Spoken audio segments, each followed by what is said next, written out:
Hello dear student.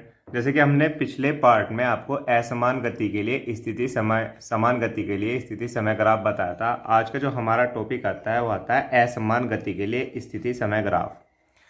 तो आपको मैंने बताया था असमान गति कैसी होती है। वह गति जिसमें निश्चित समय में कोई अनिश्चित दूरी तय कर रहा है। ठीक है, मतलब समय निश्चित है पर दूरी क्या है हमारी, अनिश्चित है। ठीक है, तो इस प्रकार की गति क्या कहलाती थी, असमान गति कहलाती थी। मान लिया कोई व्यक्ति है, पहले 5 मिनट में 20 मीटर जा रहा है, फिर दूसरे 5 मिनट में 30 मीटर जा रहा है। ठीक है, तो ये इसकी जो गति कहलाती है, कैसी कहलाती है, असमान गति कहलाती है। तो इसके लिए हमें क्या बताना है, स्थिति समय ग्राफ बताना है। अब ध्यान से समझना, यहाँ पे मैंने एक ग्राफ खींचा हुआ है। ये हमारी एक्स एक्सिस है और ये हमारी कौन सी है, वाई एक्सिस। मैंने बताया जो एक्स एक्सिस है, जो समय है, ये टी को प्रदर्शित करता है, ये एक्स एक्सिस हमारी। जबकि जो वाई एक्सिस है, ये वाई एक्सिस हमारी किस स्थिति को शो कर रही है। ठीक है, मान लिया यहाँ पे 0 समय है, यहाँ पे t1। मान लिया कोई वस्तु चलना प्रारंभ करती है और t1 समय में कितनी दूरी तय करती है, x1 दूरी तय करती है, और t2 समय में कितनी दूरी तय करती है, x2 दूरी तय करती है। तब हमने इनके बीच जो ग्राफ खींचा तो एक किसके रूप में प्राप्त हो रहा है, एक वक्र के रूप में प्राप्त हो रहा है, मतलब एक वक्रीय ग्राफ प्राप्त हो रहा है। ठीक है, तो हमने इनको बिंदुओं को मिलाया, x2 से मिलाया, x1 को हमने इससे मिलाया। हमने यहाँ पे माना कि ये जो एंगल बनना है ये कितना बनना है, थीटा। और हम देखते हैं कि मैंने क्या किया, जो ए को किससे मिला दिया है, डॉट डॉट से बी से। हम ये मानते हैं कि ये ए किससे मिलता हुआ प्रतीत हो रहा है, बी से मिल रहा है।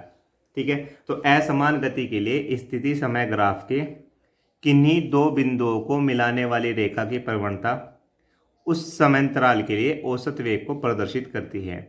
किस चीज को प्रदर्शित करती है, औसत वेग को प्रदर्शित करती है। तो मैंने क्या बताया, स्थिति समय ग्राफ से औसत वेग का निर्धारण भी कर सकते हैं हम। तो औसत वेग का निर्धारण कैसे होता है, असमान गति के लिए प्राप्त स्थिति ग्राफ के किन्हीं दो बिंदुओं को मिलाने वाली रेखा की प्रवणता उस समयांतराल के लिए औसत वेग को प्रदर्शित करती है। ठीक है, मैं कह रहा हूं यदि असमान गति के लिए जो हमारा वक्रीय ग्राफ है ये कितना है हमारा, ओ ए बी प्राप्त हो, और समय t1 है, कितना है t2। समय t1 पर स्थिति कितनी है हमारी, x1 है, और t2 पे स्थिति हमारी कितनी है, x2 है। तो जो हमारा समयांतराल हुआ वो कितना हुआ हमारा, t2 माइनस t1। जो हमारा समयांतराल हुआ, मतलब हमने क्या किया, t2 में से कितना माइनस कर दिया है, t1। मैं कह रहा यहाँ तक हमको 5 मिनट लगे थे, और यहाँ से यहाँ तक टोटल हमारे कितने मिनट लग गए हैं, 10 मिनट। तो हम क्या कर देंगे, 10 में से 5 घटा देंगे तो कितना रहेगा, 5 मिनट। तो ये क्या कहलाता है, समय अंतराल कहलाता है। तो ये समय अंतराल हमारा कितना हुआ, t2 माइनस t1। और जो विस्थापन हो रहा है, जो हमारा विस्थापन हो रहा है, पहले विस्थापन कितना हो रहा था हमारा x1, फिर हमारा विस्थापन कितना हुआ x2। जो हमारा विस्थापन हुआ टोटल इन समयांतराल के बीच, तो कितना हुआ, x2 में से हमने कितना माइनस कर दिया है, x1। तो जो हमारा ये विस्थापन आया कितना आया, x2 माइनस x1 क्या, क्योंकि जो यहाँ से यहाँ तक का विस्थापन है वो x2 है, और यहाँ से यहाँ तक का जो हमारा विस्थापन है x1 है। तो हमको ये चाहिए, तो हमने क्या किया बच्चों, x2 में से x1 को क्या कर दिया है, माइनस कर दिया है। तो ये हमारी स्थिति x में जो क्या आया, हमारा विस्थापन आया।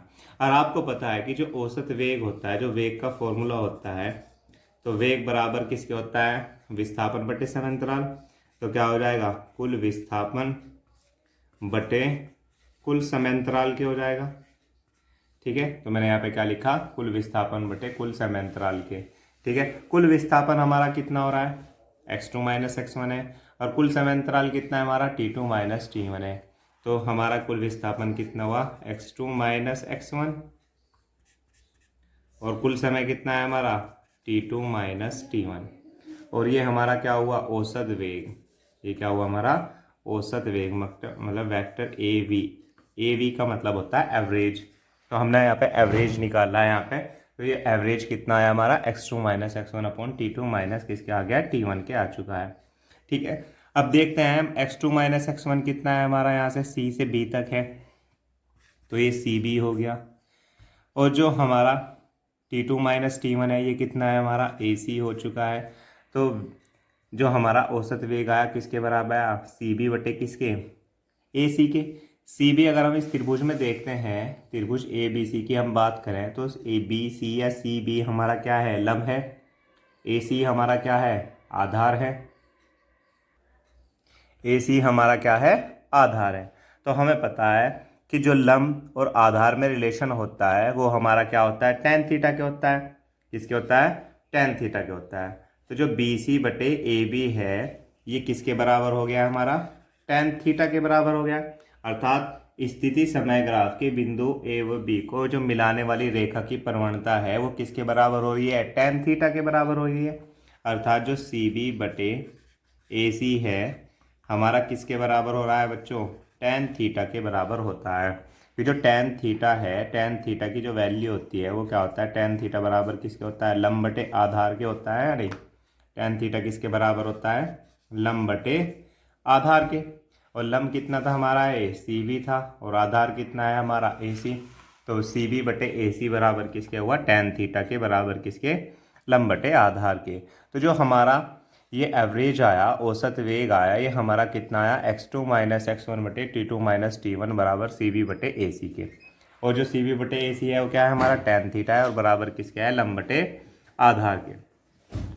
तो किसी निश्चित समयांतराल में जो वस्तु का वेग होता है, किसी निश्चित समयांतराल में जो वस्तु का वेग होता है वो बराबर होता है उसी समयांतराल के संगत वस्तु की स्थितियों को मिलाने वाली रेखा की प्रवणता के बराबर होता है। ठीक है, तो किसी निश्चित समयांतराल में जो वस्तु का औसत वेग है उसी समयांतराल में वस्तु की स्थितियों को मिलाने वाली रेखा की प्रवणता के बराबर होता है। अर्थात जो वेक्टर v है, एवरेज ए वी का मतलब हो गया यहाँ पर एवरेज।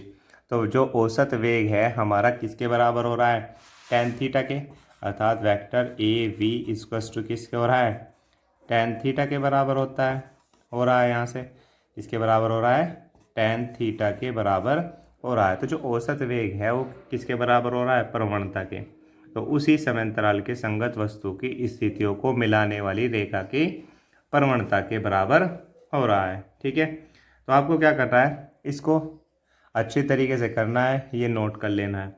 तो जो हमारा समान गति के लिए जो ग्राफ कराया था वो समान गति के लिए था, ये किसके लिए था, हमारा असमान गति के लिए स्थिति समय ग्राफ था। ठीक है,